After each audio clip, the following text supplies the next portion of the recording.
Ahoy, Rocketeers! This is Dan Raspler, here to give you a demonstration of Space Cadets Away Missions, a game soon to be published by Stronghold Games that I designed with my friend Alan Rose. This is a cooperative outer space adventure game for up to 4 players that's currently on Kickstarter live right now, so if you like what you see here in the demo, head over there.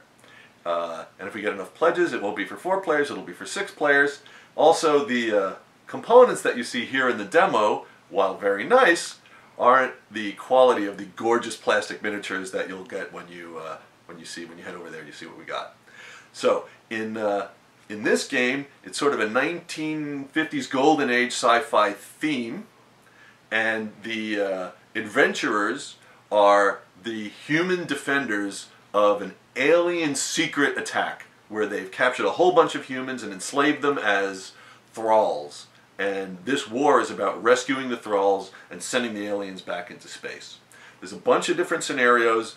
The storyline in the scenarios describes the sort of history of the space war.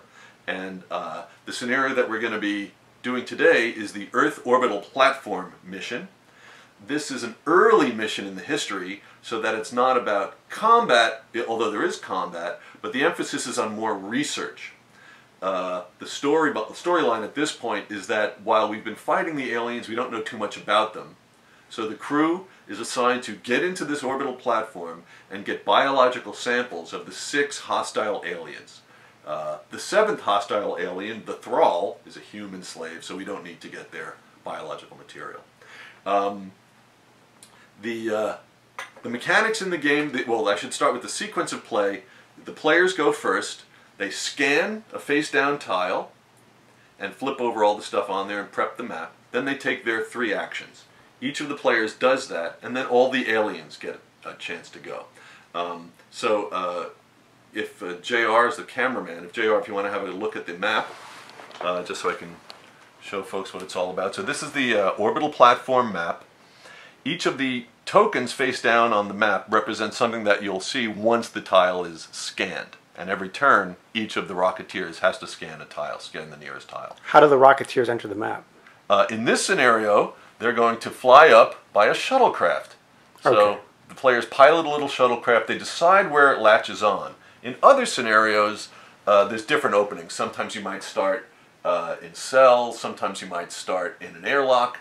Different types of things. So in this one, the players decide wherever they want to land. So as they fly up, as the captain pilots them in, or the first officer pilots them in, I'll just give you a brief concept here. Every action is resolved with a roll of the dice. In Space Cadets Away missions, the dice are 10-sided, and the numbers that you're looking for a success are 1, 2, and 3. Anything besides a 1, 2, 3 is a miss. You only ever do 1 hit when you hit an enemy, even if you get multiple successes on the dice.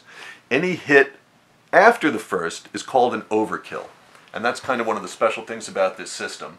Each weapon that you use, each target that you fire at, and each character firing has a slightly different overkill option. So as you'll see, once we start rolling the dice, there's millions of options, millions of choices and decisions that you make every turn as they go along. Maybe not millions, maybe hundreds. Maybe even dozens. Dozens, maybe 3. So at the beginning of the scenario, in this scenario, all the Rocketeers start with 4 Rocketeer items. So I've already picked them out, and for new players, we have advice and guidance and stuff in the but they can choose scenario normally? booklet. Yep, you can choose normally. This scenario requires biological samples, so somebody has to bring the air knife, because that's how you get the biological samples. But you'll see how that unfolds. And I think that's about it. I think we're good to go. Okay, so now let's look real quick at the map. Each of the different tokens on the face-down tiles represents something different. The aliens tokens, when you flip them, tell you which of the aliens that are going to appear on that tile that are hostiles. The discovery token shows you which alien artifact or gear can be found there. And then if there's a tile marker on there, that's a scenario-specific tile that will impact what the players do. Most of the tiles are sort of generic that don't have any sort of direct specific special rules or anything like that. So, with that said, let's get started. The captain's going to begin the game by taking the first step, which for him is scanning. So he's going to pick the nearest tile to scan, which in this case is this one, either this one or this one. He's going to choose this one. So he flips it over, and we see what's on there. So it's 3 leeches, a mentality helmet, and the thrall control tile. So we place the thrall control tile down. What's the significance of the thrall control tile? The thrall control tile is a scenario based benefit to the thralls. The thralls are an alien combatant, as I say, the enslaved humans. This is what they look like. If the thrall control is active, instead of these being somewhat harmless thralls, they're actually deadly war thralls. So you got to deactivate the thrall control before you can really handle these guys with ease. So they go from sad meatbags to dangerous sad meatbags? Exactly. Precisely.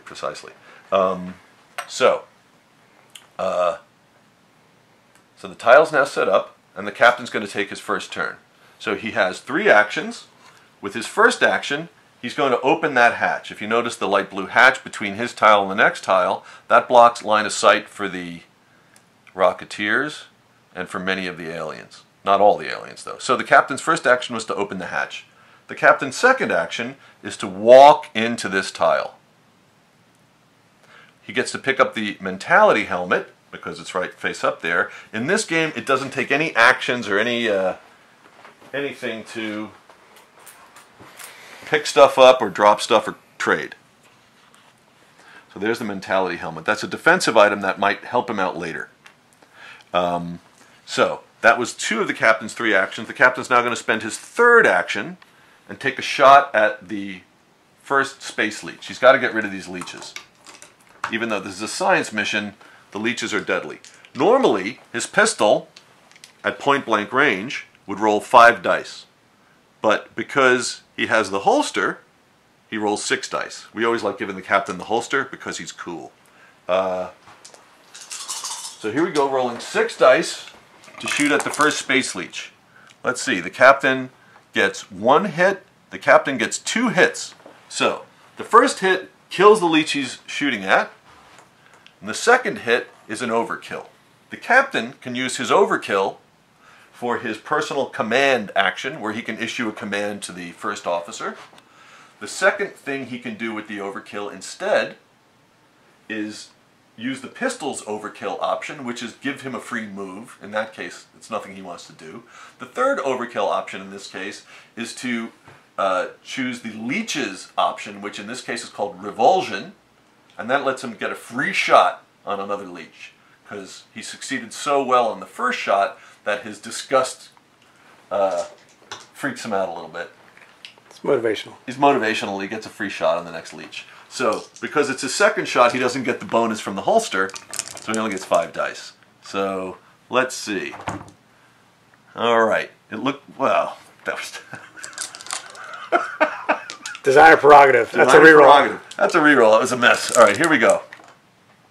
This is this. So, once again, he has 1 hit. He's got 2 hits. That's 2 successes. The first success is an overkill. He kills, the first success is a hit. He kills the leech. The second success is an overkill. Rather than targeting the next leech, he's going to give a command to the first officer.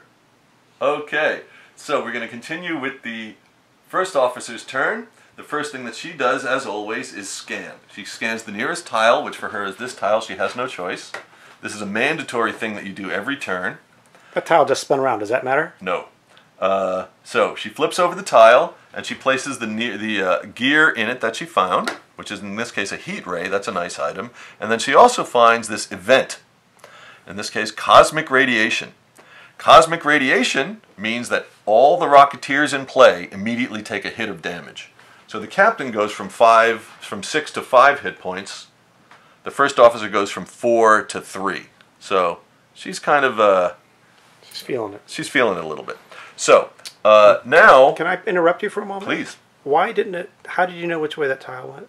Oh, okay. The tiles always point in the direction of the starting tile's arrow. Okay. So all the arrows for the rest of the game are always going to be pointing consistent that way. orientation. So it's consistent orientation. Okay, so she's scanned and now what? Yep. So now we place the creatures, the aliens, that are indicated on the alien token. In this case, 2 saucer men and a bug.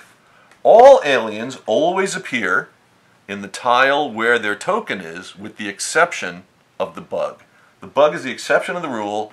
The bug always shows up in the tile with a vent that's nearest to the scanning Rocketeer. In this case, it's on the actual shuttlecraft. Seems like a design flaw. That's something in the shuttlecraft. In the shuttlecraft, or not in the game, right? Yeah. Yes. Well, tell that to Ripley. Anyway, so the first officer now has 3 actions. Since this is a science mission and she wants to get biological samples of all the different aliens, this is an excellent opportunity to get a bug sample.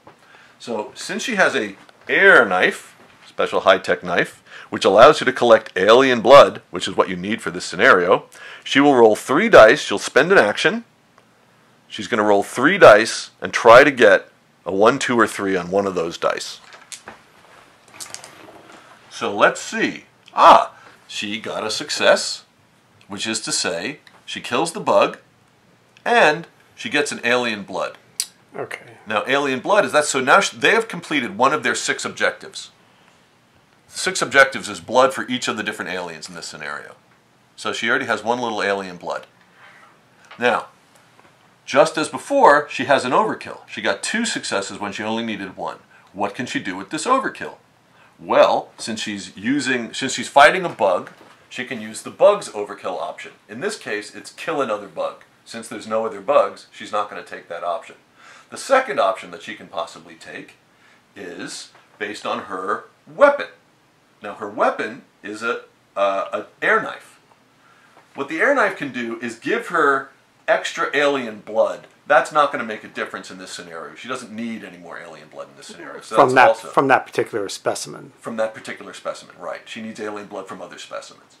The third overkill option that she can take is her personal overkill option, which in this case is move out. And that means with every overkill that she got, she can move herself or another Rocketeer 1 tile.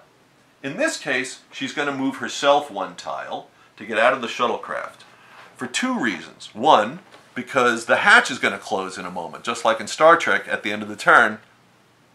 Well, they don't really have turns in Star Trek, but just like in Star Trek, eventually the elevator doors close. So this door is going to stay open until the end of the alien turn. So she has taken 1 action, she's killed the bug, and moved into here. So how many actions does she have? Now she has 2 more actions left. The first officer has one more action that she can use for anything, and then she has a non-combat action that she can't use for anything combat-oriented. So for her second action, she can choose to either shoot her rifle at, well, she can, for her second action, she can do a lot of things. She can move into here, she can move back, there's all sorts of weird choices she could make.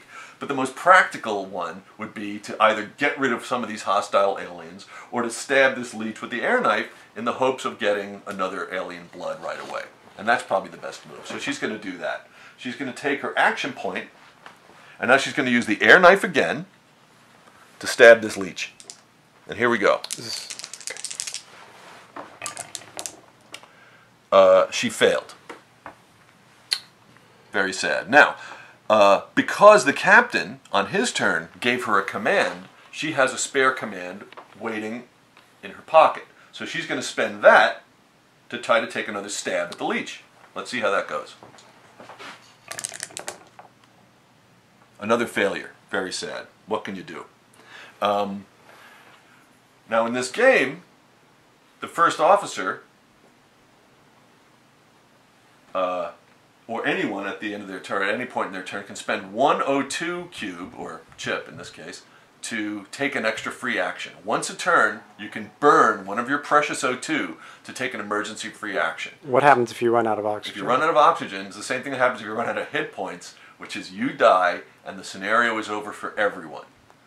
Oh, so if no spaceman makes it If one spaceman gets killed, the whole mission is a botch, everyone loses. So nobody gets left behind. It's one of these. Everyone's got to work together. So she's going to spend 102 to take another stab at that leech and hope to get that objective accomplished. So, looks good. Not only did she get a success, she got a second overkill. She got another overkill. So she killed the leech, which gives her her second objective. So now she has a leech and a bug. She's got 2 of the 6 objectives completed. Sounds pretty good. And now she has an extra overkill. What is she going to do with that overkill? Well, once again, she could use the knives overkill, not helpful option, the knives option. She could take the leech's overkill option, which I'll explain when we see more leeches. That's not going to be helpful in this situation either. Or she could again use her personal overkill option, which is move out. In this case, that's the best one. She's going to assign it to the captain. So the captain now can move out. When the captain assigns a command, he can, whoever receives the command can save it for later. The move out command is immediate. The move out overkill is immediate. So the captain will immediately move out, and you'll see why in a moment. She wants the captain to move in there. So the captain's going to move in there with her second overkill, where he picks up the heat ray. So the captain gets the little heat ray item for future reference, but it's still the first officer's turn. Now, she can't use any more O2. She has one more non-combat action. So, she could use it to heal. Everyone could always try to heal themselves. Or she could use it to open a hatch. Well, there's no hatches available that will be helpful for her right now. Or, on the thrall control here, it says one action to turn off the thrall control. So thrall control in this scenario, I'm not sure if I explained yet, is a tile that upgrades the lethality of the thralls. Did I explain that in this run-through? Okay, so take 2. Anyway, so she's going to spend her non-combat action to flip the switch in thrall control, which turns all the war thralls into normal thralls. So here they go. She does that. So, not terrible for a first turn. But that's the end of the Rocketeer's first turn, and now the aliens go. So we just finished the Rocketeer turn. We're going to begin the alien turn. On this game, the aliens always go in the order of sentience, and we have 7 different alien types in the game. So in later points in the scenario, when there's multiple different types of aliens, they move in a very specific order. At this point, all we have is 2 of the same type of aliens, which is to say the saucermen. So they're going to go on their turn. The aliens all follow a simple AI, or artificial intelligence, and in this case, the AI is for them to move towards the nearest Rocketeer and attack. If they're already in position to attack a Rocketeer, they don't move. They'll always shoot at the guy nearest. If there are 2 equidistant, they'll shoot at the one that moved later in the turn.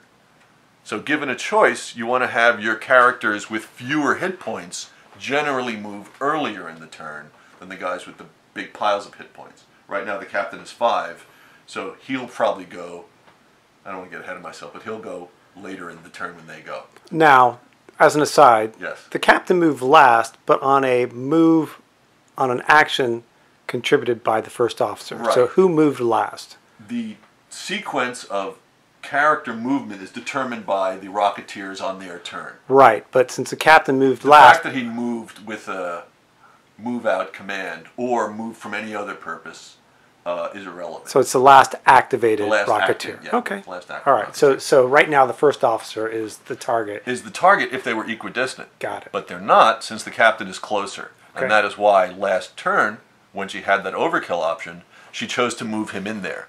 That was to protect herself. Very thoughtful. It was thoughtful of her because she wants the mission to succeed. Okay, so the saucermen now are going to take their turn. They fire one at a time. They roll 2 dice each. And again, they only hit on 1s, 2s, and 3s. Everything in the game rolls a d10. And everything in the game only hits on 1s, 2s, and 3s. So that you don't have to remember other kinds of dice. And you don't have to remember different to-hit numbers. when we modify a die, when we modify a number in this game, all we're doing is increasing the number of dice you roll or reducing that number of dice you roll. You don't change the to hit number. That's kind of an important, simple factor. So this saucerman is going to shoot at the captain. He rolls 2 dice, and he gets 1 hit, so he nails the captain with a hit. Now this saucerman shoots at the captain. Let's see what he gets. Alright, so he misses. So the captain's taking a hit, and that's the end of the alien's turn. At the end of the alien turn, we close all the open hatches, and we reset all the spacemen's action tokens. The command token that the captain gave her last turn also goes back to the captain. Okay, so if the aliens get an overkill, yes, they do have their own overkill effects. They're not options. The players get the options, the aliens get effects. It's an automatic thing that happens if the aliens get an overkill. So if they're only rolling 2 dice, it's much less likely that they're going to get an overkill than the captain who's rolling 5. In any case, it's now the beginning of the Rocketeer turn again, so we're beginning turn 2, and the captain and the first officer decide, first thing they do is they decide which one of them is going to go first. In this case, they decide that the first officer is going to go first and the captain is going to go second. So, the first officer begins her turn by scanning. So she flips over this tile, puts it in the right orientation, looks at what the tokens are. So there's a Thrall oxygen tank, and there's 2 saucermen and a bug. So the 2 saucermen appear here, and the bug, as always, appears in the tile with the nearest vent. The vent tile, the nearest vent tile. Okay.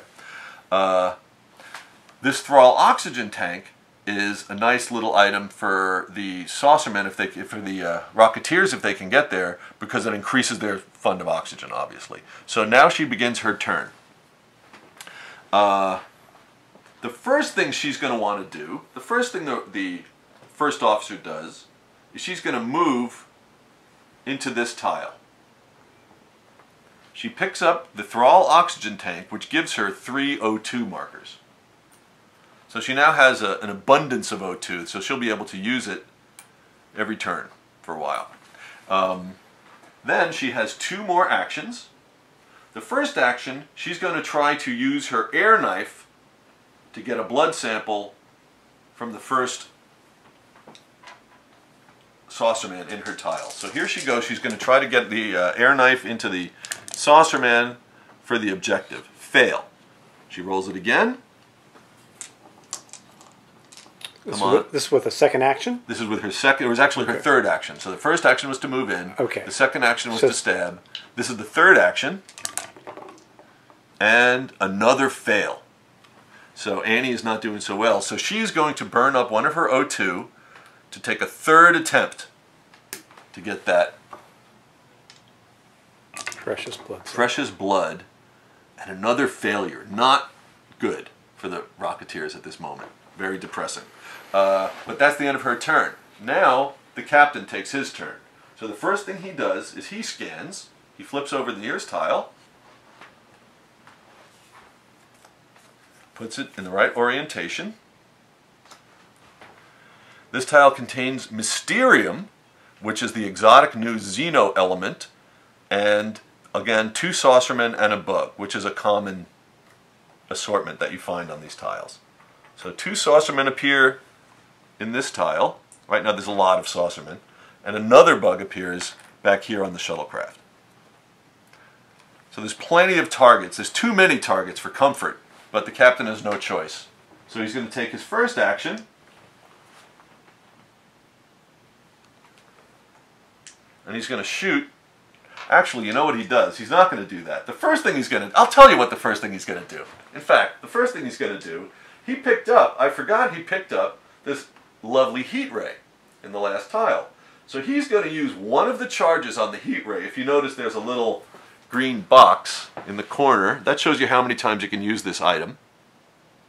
So he's going to use one of the charges on the heat ray to melt the hatch that's open, that's closed, between his tile and the next tile. So now he has line of sight into this tile with these Rocketeers, with these Saucermen, sorry. So now that that's open, and you'll see why he wants to have that open in a moment, he's going to roll his 6 dice. Normally you get 5, but he has the holster, so he gets the extra die. Here he goes. And design, okay, so he got 1 hit. Okay. I was going to take designer prerogative, but he got 1 hit. Good enough. Now he's going to take another shot. So he only gets 5 dice. Let's see. For the purposes of, we want this realistic. Very good. Okay, so for his second action, he got 1 hit, which kills this Rocketeer. Saucerman. And then he has 1 overkill. So, what can he spend the overkill on? And this is, this is sort of the most interesting, unusual, and difficult to remember parts of the game. We have all sorts of play aids that are coming with the game, though, to lay it all out for you very graphically. But suffice it to say, he has an overkill, and you could usually spend in combat, you could spend the overkill on one of 3 things. You could use it on your personal overkill option, which in this case is the captain could give the first officer a command, which would be useful. She could use it immediately to try to do that stab again, or she could use it to shoot something. She could use it however she likes, but she could use it immediately, even during the captain's turn. So that's one thing the captain can do with the overkill option.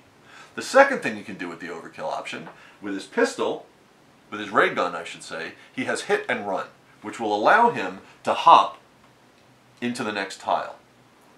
That's one of the classic questions in the game is, should I move up right now or should I take another shot? If I get a free move, it's worth it.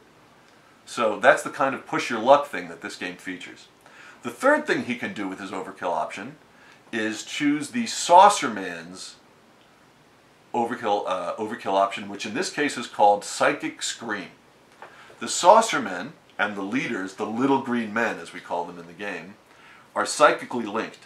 So if you do an overkill on one of them, you could knock out one of the other ones anywhere on the map psychically for a turn. If the captain got really lucky and got 4 overkills on that roll, he could knock out 4 different guys. Alternately, he could knock out 1 guy and move 3 times, or he could knock out 2 guys and move twice. You could spend them one at a time as you wish every single roll. And it makes every single scenario very different than the one you played before, because these come and go, obviously. The dice can be cruel, or the dice can be generous, as all gamers know. So what is the captain going to do with his second overkill, with his first overkill on the second shot? He's going to use it to move in here. Why is he moving in here? He wants to draw fire. He wants to get more of them to shoot at him, not his partner. So he picks up the Mysterium. I'm going to pause and say, what is Mysterium? Mysterium is either one of the components used in other scenarios to craft obscure alien artifacts, alien items such as the teleporter or the stasis box or the Tantalus projector, but we don't have those in this scenario. In this scenario, all the Mysterium can be used for is recharging some of his items. Any item that you pick up from the aliens can be recharged with the Mysterium. So he has this on reserve. He can save this for later. He'll probably put it in his heat ray. But in the meantime, the captain has one more action. He's going to use it to shoot at the Saucermen in his tile. 5 more dice at the Saucermen in his tile. 5 or 6? 5, because the holster only gives you +1 die on the first shot. Got it. So here he goes. Let's cock this die. So that's 1 hit. All right. So, that's 2 hits he has. So he kills this Saucerman, and then he gets 1 overkill. How's he going to spend the overkill? Well, he can spend it to give the first officer a command.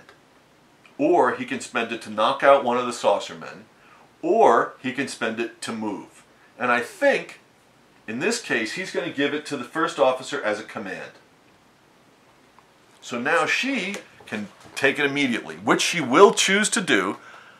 She's going to spend that action during the captain's turn to just run into here so they're all in the same tile together. Now, the captain's turn is still going on. She can no longer take any more commands, by the way. You can only get one a turn. But the captain still has O2. He's going to spend one of those O2 to shoot, to take a final shot at one of the saucermen in his tile. So here we go. It looks like that's one hit. That's a cock die again. So whatever, we got 2 hits here. So he's going to kill this guy in his tile, and then with the overkill, since he can't give her a command, he's going to use the psychic scream effect to knock out this saucerman. And then that's the end of the captain's turn. That's the end of the saucerman's turn. And then we're going to move on to the alien turn. Okay, so we're going to pick it up with the second alien turn. Again, the aliens always go in the order of sentience, which in this case is the saucerman first. So, since one of the saucermen is stunned, there's only one standing saucerman.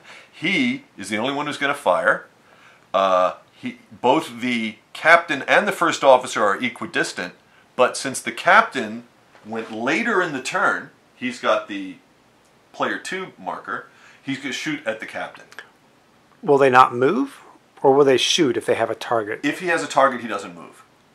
Does each alien species or have a unique movement AI? The difference in the AIs of the aliens is largely based on whether they can move through the hatches. The saucermen and the leaders and the bugs can move through hatches. The other aliens cannot move through hatches, and then they got to find the long way around. Okay. Sometimes that means they're cut off. In this case, this guy's going to get a shot.